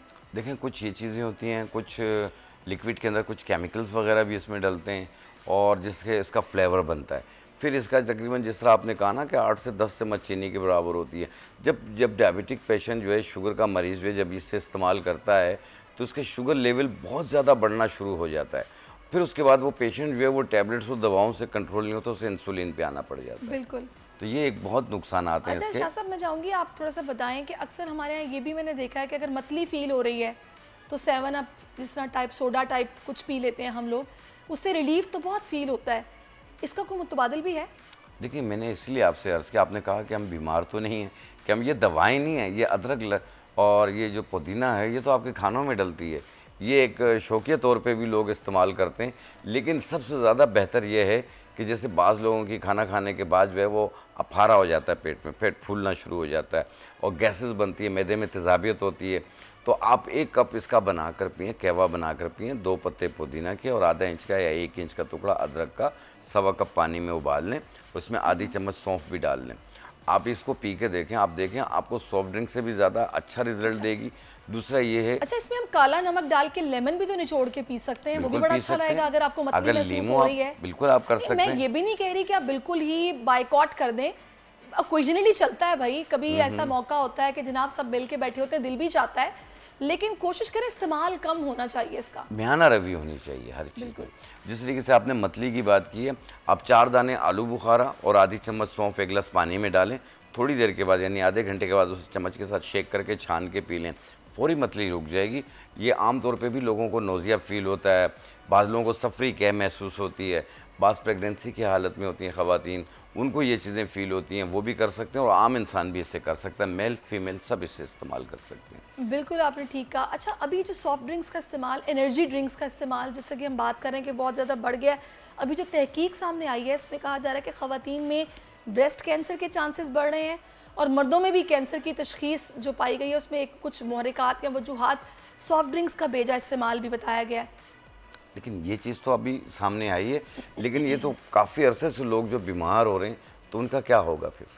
ठीक है, ये भी तो देखिए, ये चीज़ अभी सामने आई है कि लोग अब डर गए हैं कि जी हम कोशिश करेंगे कि ना इस्तेमाल करें या कम से कम करें। तो आप करें, कम से कम करें, अपने शौक़ भी करें, लेकिन इसको आप अपने रोज़ के मामूल में ना रखें। बिल्कुल ये सोच गलत है कि खाना सोडे के बगैर हजम नहीं होगा, ऐसा कुछ नहीं है। आप अगर 75 कदम चलेंगे खाना खाने के बाद तो भी वो हजम हो जाएगा। और अगर अपने आप से मोहब्बत आप करते हैं, देखें, अगर आप चाहते हैं कि लोग आपसे मोहब्बत करें तो सबसे पहले आपको खुद अपने आप से मोहब्बत करना पड़ेगी। आप अगर फिट नज़र आएंगे और चमकते हुए ग्लो करते शाह साहब की तरह दिखेंगे तो लोग आपसे मोहब्बत करेंगे। शाह साहब ठीक कह रही हैं? नहीं, बिल्कुल आप इसी तरह सही कह रही हैं। देखें, अपना ख्याल रखें, आपकी आंख खुली हुई है ना, आप दुनिया देख रहे हैं, आंख बंद करो कोई नज़र नहीं आता, क्योंकि कब्र में आपने खुद जाना है। तो पहले अपना ख्याल रखें। जिस तरह हम जहाज़ में सफ़र करते हैं ना, तो उसमें अनाउंसमेंट होती है कि पहले अगर कोई ऐसी इमरजेंसी होती है तो पहले आप अपने आप को मास्क लगाएं, फिर दूसरे को मास्क लगाएं ऑक्सीजन की। तो इसलिए पहले अपना ख्याल रखें, फिर आप दुनियादारी को देखिए।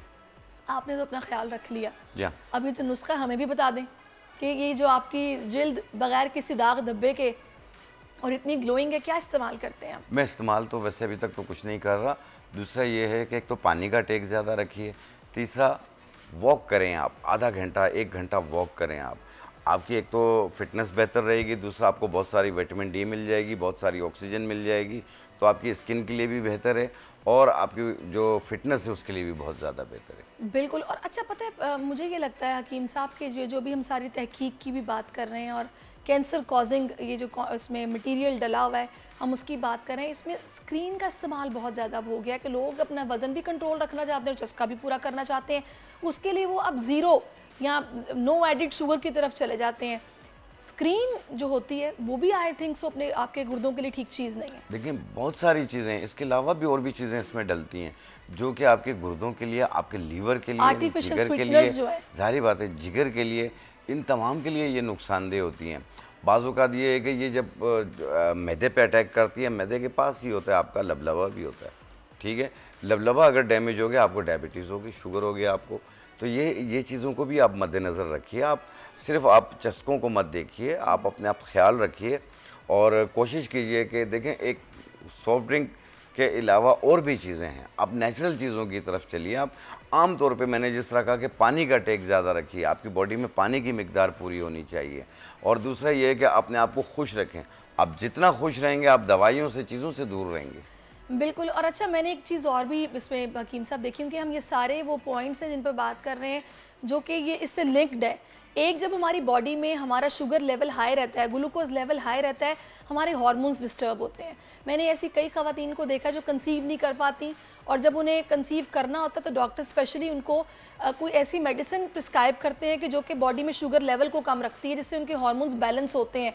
तो आप इससे अंदाज़ा लगाएं कि जब हम इस तरह के ड्रिंक्स का इस्तेमाल करते हैं तो हमारी स्पाइक जो है ना अब वो कितनी ज़्यादा होती है शुगर की, कि बॉडी में शुगर लेवल एकदम हाई हो जाता है। तो ये इस लिहाज से भी डेंजरस है। फिर बहुत सारे लोग ऐसे हैं जो चेक एंड बैलेंस भी नहीं रखते, या तो शुगर में तेज़ी से वज़न गिरता है या बढ़ता है, तो लोगों को पता ही नहीं चलता उनके साथ क्या हो रहा है। आप ये बताइएगा कि कैसे पता चले कि भाई सिम्टम्स क्या हैं कि आपकी बॉडी में चेंज आ रहा है और आप डायबिटीज़ की तरफ चले गए? देखिए इसमें मुंह खुश्क होना शुरू हो जाता है, हाथ पाँव में जलन महसूस होती है, हाथ पाँव सुन्न होना शुरू होता है, या तो जिस तरह आपने स्टार्ट में कह दिया कि जी कभी वज़न बढ़ रहा है या तो तेज़ी से गिर रहा है, ये दोनों सूरतें होती हैं।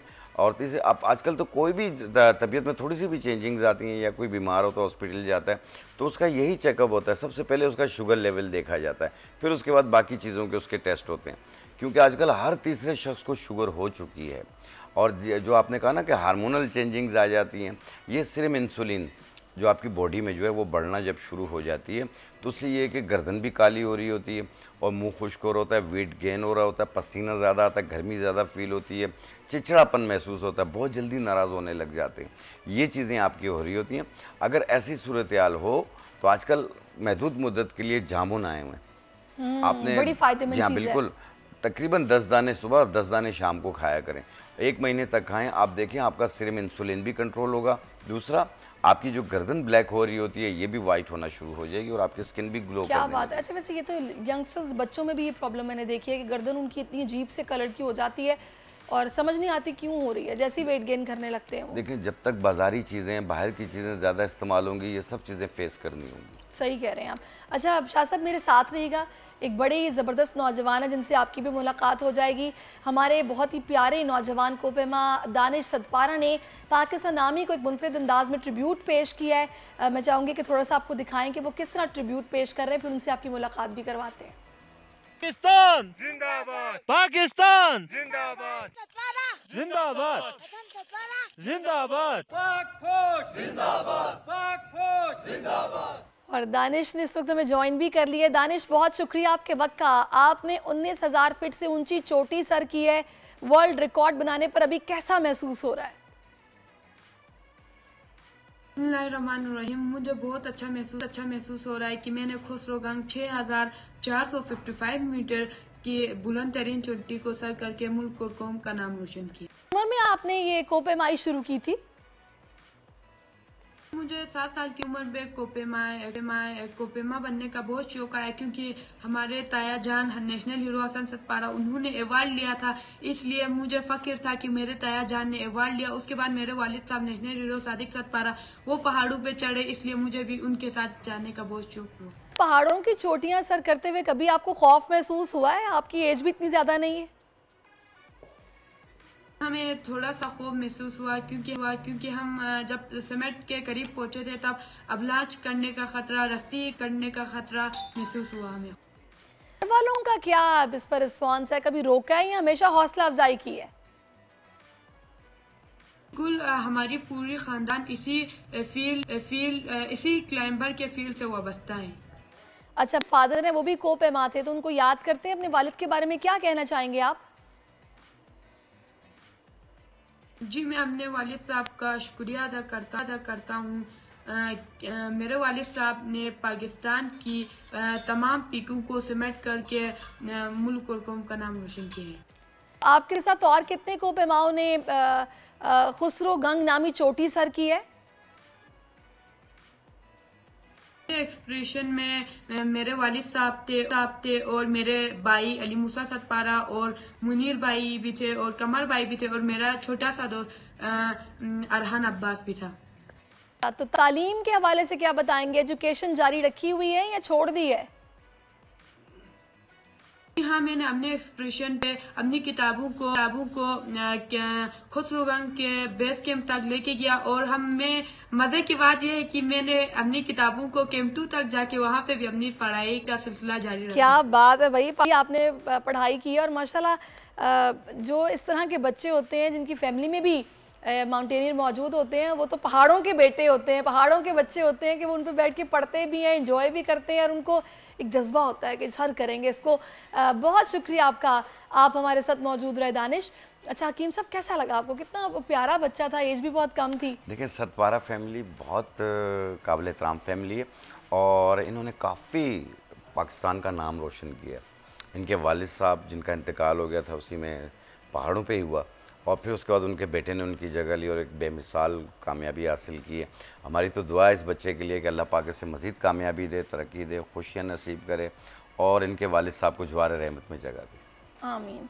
अच्छा हकीम साहब, क्या मशवरा देंगे अब आप पाकिस्तान के बासियों को, ख़ास तौर पर ईद के फौरी बाद जब गोश्त और चटपटे खाने भी चल रहे हैं और ऐसे में दावतों पे आपको पता है कुछ एहतमाम तो फिर मुकम्मल होता है ना, कैसे खाएं, कहाँ हाथ रोकें? देखिए, हाथ तो रोकना तो मुश्किल है, लेकिन आप अगर 2 टाइम खाना खाते हैं 2 टाइम खाइए और म्याना रवि के साथ खाइए, बिसार खोरी से परहेज़ कीजिए। अच्छा, मुझे ऐसा लगता है 3 टाइम खाना खाने से कुछ ज़्यादा हो जाता है। नहीं, 3 टाइम भी खा सकते हैं, लेकिन यानी है कि भूख रख के खाना, पेट भर के ना खाइए, आप अच्छी तरह चबा के खाइए, पानी का टेक ज़्यादा रखिए आप, क्योंकि इसमें अगर आप हर वक्त गोश्त का इस्तेमाल करेंगे, बाज़ बेचारे कोलेस्ट्रॉल के पेशेंट्स हैं, बाज़ किडनी के पेशेंट्स हैं, बाज़ हार्ट पेशेंट्स हैं, तो ये बहुत एहतियात कीजिए। इसमें किडनी के पेशेंट्स को गोश्त का अलाउ नहीं है, इतना गोश्त आप ज़्यादा नहीं खा सकते हैं। और दूसरा ये है कि जो कोलेस्ट्रॉल के पेशेंट्स हैं उनको एहतियात करनी चाहिए, क्योंकि आप अपने मुंह के जायके के लिए अपनी सेहत के साथ खेल रहे हैं। बिल्कुल, आप ठीक कह रहे हैं। बहुत शुक्रिया आपका हकीम शाह नज़ीर साहब हमारे साथ मौजूद रहे हैं। और अभी नाज़रीन एक ब्रेक लेते हैं, ब्रेक के बाद वापस आते हैं। Stay with us. आजकल जिंदगी ही सुबह आउट ऑफ कंट्रोल है, दुनिया बोल है, मेरी दुनिया बोल है।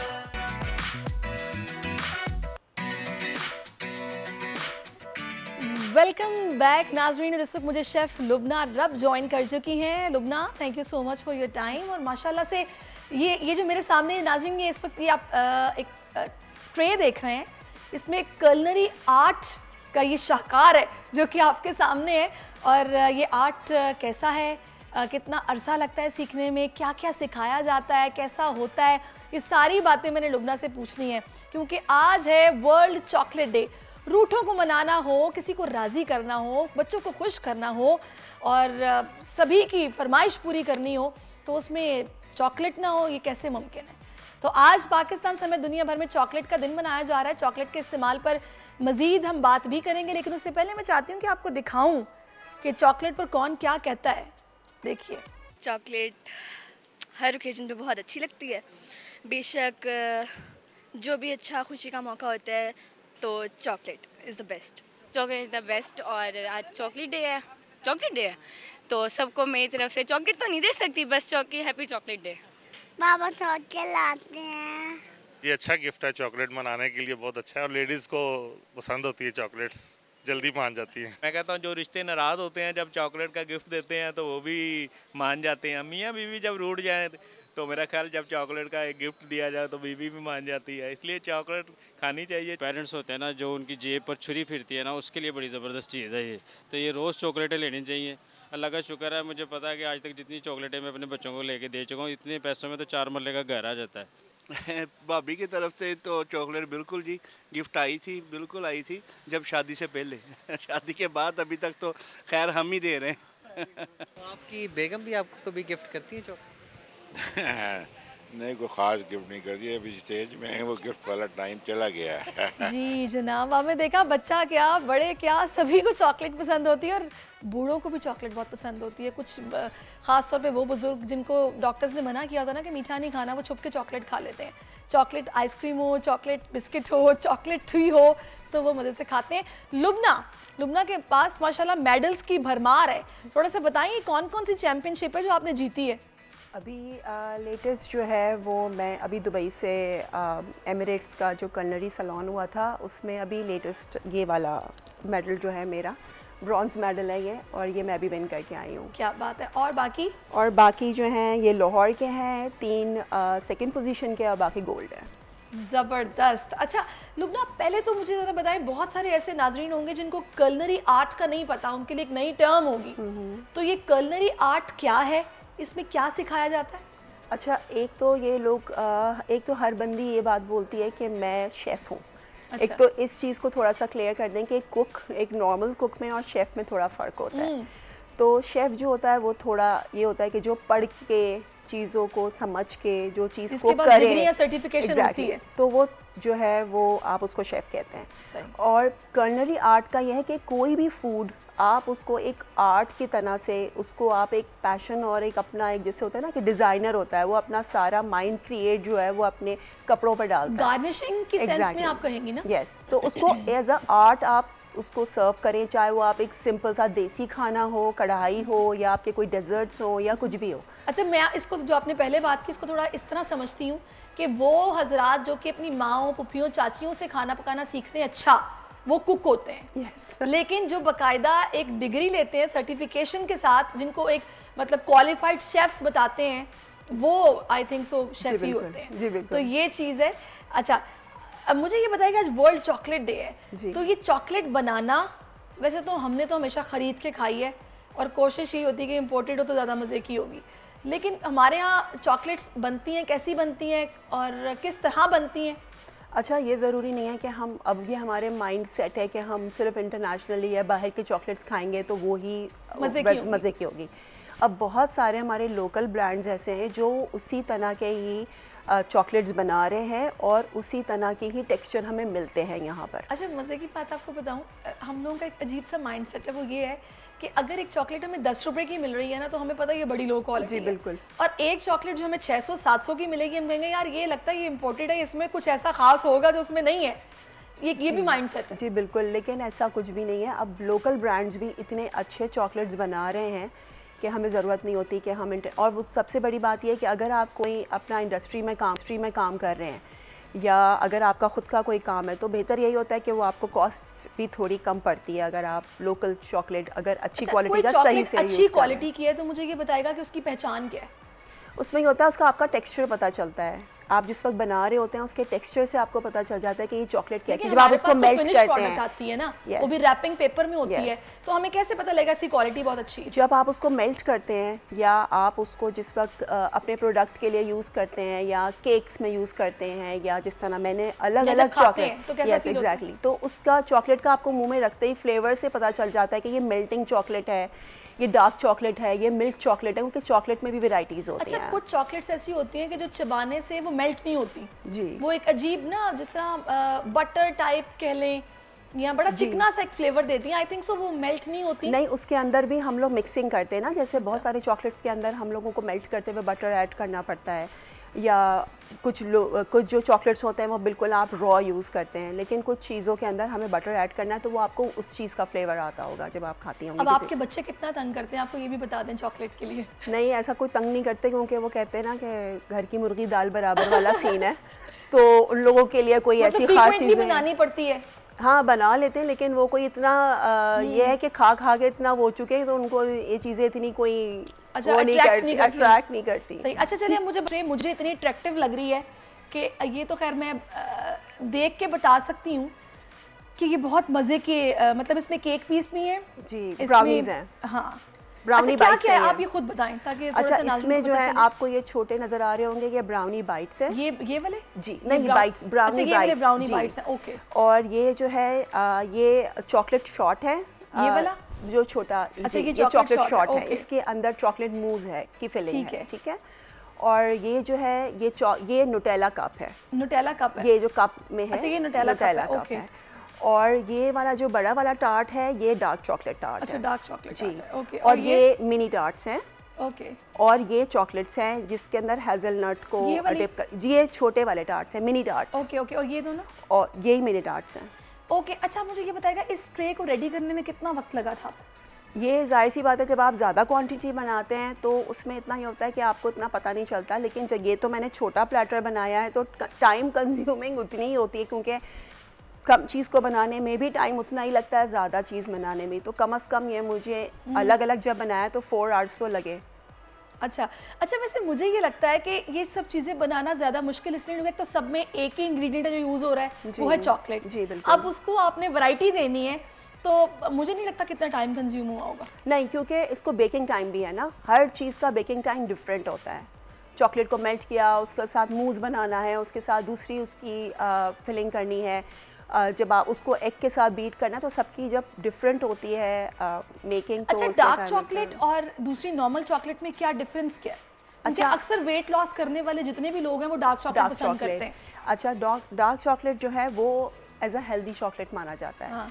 अगर आपको वेट लॉस करना है तो आप बिल्कुल जो है वो डार्क चॉकलेट लें, और सुबह 9 से 11 के बीच में अगर आप चॉकलेट खाते हैं तो नॉर्मल है। आप 30 ग्राम से 60 ग्राम्स तक चॉकलेट आप रोज़ाना खा सकते हैं, इससे ज़्यादा नहीं खा सकते। हाँ, हम कहाँ ये ख्याल रखते हैं कि हम कितनी खा सकते हैं कितनी नहीं। लेकिन अच्छा, मैंने एक चीज़ और देखी है कि बच्चों के हवाले से कहा जाता है कि जो चॉकलेट ज़्यादा खाते हैं वो हाइपर एक्टिव होते हैं, क्योंकि इसमें मीठा होता है। बिल्कुल। और मीठा ज़्यादा इंटेक करने से वो हाइपर एक्टिव रहते हैं। इसमें कितनी हकीकत है? वो तो हकीकत है, लेकिन ये वही वाली बात है कि अगर आप हर चीज़ एतदाल से करें ना, बच्चों को भी अगर आप 30 to 60 ग्राम्स चॉकलेट दें तो वो शायद इतना ना हो, लेकिन हर चीज़ अगर एतदाल से आप लें तो वो चीज़ नुकसान नहीं होती। अच्छा मुझे बताइए, जो कलनरी आर्ट है जो कि आपने सीखा बाकायदा बैचलर्स इसमें किया, और 2.5 साल आपने बताया कि आपको लगा, इसमें थ्योरी भी होती है? जी बिल्कुल। एग्जाम्स भी देने पड़ते हैं? जी बिल्कुल। और आप लोगों को किस तरह सिखाया जाता है? क्या इंटरनेशनली शेफ्स हायर किए गए हैं या फिर अपने ही हैं जो सिखाते हैं, होता कैसे है? अच्छा, मेरा जो इंस्टीट्यूट है, मैं कॉथम से बिलोंग करती हूँ बेसिकली, और मैं जो हूँ वो शेफ़्स एसोसिएट की मेंबर भी हूँ। तो उसमें ही होता है कि शेफ़ एसोसिएट जो पाकिस्तान है वो आपको शेफ़्स को सारे, कोई भी अगर यहाँ पर पाकिस्तान में कोई इवेंट होता है या कुछ ऐसा कॉम्पिटिशन्स होते हैं, वो सारे शेफ़्स को एक जगह जमा करते हैं और वो हम लोगों को लेके जाते हैं पाकिस्तान को रिप्रेजेंट करने के लिए। और कलनरी का जो आप पूछ रही हैं उसमें यह है कि आपको जो शेफ़्स होते हैं उनको आगे बढ़ने का मौका मिलता है, और बहुत सारे शेफ्स हमारे इंस्टीट्यूट में हमारे अपने ही इंस्टीट्यूट से ही सीखे हुए आगे शेफ्स हैं। सही। अच्छा, मैं भी आपको देख के ये भी सोच रही हूँ कि जो खातून इतने मज़े के खाने बनाती हैं और चॉकलेट बाकायदा मतलब इतने अट्रैक्टिव अंदाज में प्रेजेंट करती हैं, वो भी शायद आप भी बैलेंस रख के खाती हूँ कि आपका भी वेट गेन नहीं है, आप स्मार्ट हैं। लेकिन पता है आपको कि अगर आप प्री वर्कआउट से पहले अगर आपको बूस्ट करने अपनी एनर्जी, तो सबसे पहले आप चॉकलेट लें। क्या बात है। आप प्रोटीन शेक ना लें, आप 60 ग्राम्स, आप 30 ग्राम्स आप चॉकलेट लें, आपकी एनर्जी यूँ बूस्ट होती है। क्या बात। और अगर आप फिर वर्कआउट करती हैं या अगर आप अपने आप को मेंटेन रखती हैं तो वो कोई मसला नहीं है। हम किस दिन लुबना को दोबारा से इनवाइट करेंगे और लुबना से हम तब वो रेसिपीज़ लेंगे कि जो स्पेशली वेट लॉस के लिए होती हैं, क्योंकि अक्सर लोग परेशान रहते हैं, उन्हें लगता है कि उनके पास ऑप्शंस बड़ी कम है, वैरायटी नहीं है। कब तक ये स्पून के साथ ये सूप्स पीते रहें और सब्जियाँ खाते रहें, दालें खाते रहें, और बस वही चिकन का इतना सा पीस आपने ले लिया तो बस दिन गुजारना है। तो यकीनन इसमें भी आपके पास वैरायटी होगी। तो बिल्कुल हम आपसे पूछेंगे, आप मेरे साथ रहिए। लुबना इस वक्त हमें ज्वाइन किया है उनसा शान है, जो कि मैं सितारों का हाल अहवाल देती हैं। उनसा, thank you so much for joining us. आज वर्ल्ड चॉकलेट डे है, कितनी पसंद है चॉकलेट आपको? जी, आप सब लोगों को हैप्पी चॉकलेट डे। और चॉकलेट किसको पसंद नहीं होती। अच्छा, मुझे बड़ी हैरत होती है उन लोगों पर जो ये कहते हैं कि हमें मीठा नहीं पसंद। हमें नमकीन अच्छा लगता है, मीठा बस चख लेते हैं, उसके बाद पानी पीना पड़ता है। मुझे उन पे हैरत होती है, कौन लोग हैं ये? उनसा हाँ, मीठे से तो देखिए एलर्जी आती है। वो कहते हैं ना कि वो दिमाग भी जो है ना वो मीठा खाता है। वो कहते हैं ब्रेन जो है वो उसको मीठी चीजों की वो होती है, तलब होती है। तो उनसा आपको भी फ्रीक्वेंटली बच्चों की वजह से चॉकलेट्स खरीदनी पड़ती हैं? उनसा मैं पूछ रही हूँ कि आपको भी क्या बच्चों की वजह से टक शॉप से चॉकलेट्स खरीदनी पड़ती हैं बार बार उनको मनाने के लिए, खुश करने के लिए? हाँ, चॉकलेट तो जाहिर है सब बच्चों की फेवरेट है और मेरी भी फेवरेट है। और बच्चों को लालच देने के लिए सबसे जो इजी जो है उनको मनाने के लिए चॉकलेट है। तो और घर में मौजूद भी होती है, लेनी तो पड़ती है, लेकिन एक चॉकलेट का स्टॉक जो है फ्रिज में मौजूद होता है हर वक्त। कभी भी जरूरत पड़ सकता है। अच्छा, मेरे साथ लुबना रब मौजूद है। माशाल्लाह ये शेफ है, प्रोफेशनल शेफ है और कलनरी आर्ट भी जानती हैं, लाइव कुकिंग बड़ी मजे की करती हैं। तो जरा इनके कार्ड्स निकालें, इनके सितारे क्या बता रहे हैं? अच्छा, इनकी डेट ऑफ बर्थ शेयर कर आपको अगर तो तजस्सुस है तो अपनी डेट ऑफ बर्थ बताएं। 11th अगस्त। 11th of August। Okay, Leo इनका स्टार है। हाँ। लुबना को भी आवाज आनी चाहिए भाई उनसे जो बता रहे हैं। जी देखिए, वैसे नंबर 2 बन रहा है ना, 11th अगस्त, 1 + 1 2 दो नंबर मून प्लैनेट का नंबर होता है।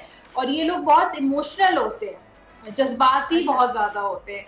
और कार्ड भी, टैरो कार्ड्स भी ऐसे ही आए। 3 ऑफ कप्स का कार्ड है, ये भी वाटर का कार्ड होता है। फिर किंग ऑफ कप्स का कार्ड है। खुले दिल की मालिक है ये। अगर कोई इनसे कोई हेल्प लेने आएगा ना, फौरन उनकी हेल्प लेने करने की तैयार। तीनों कप्स के कार्ड है।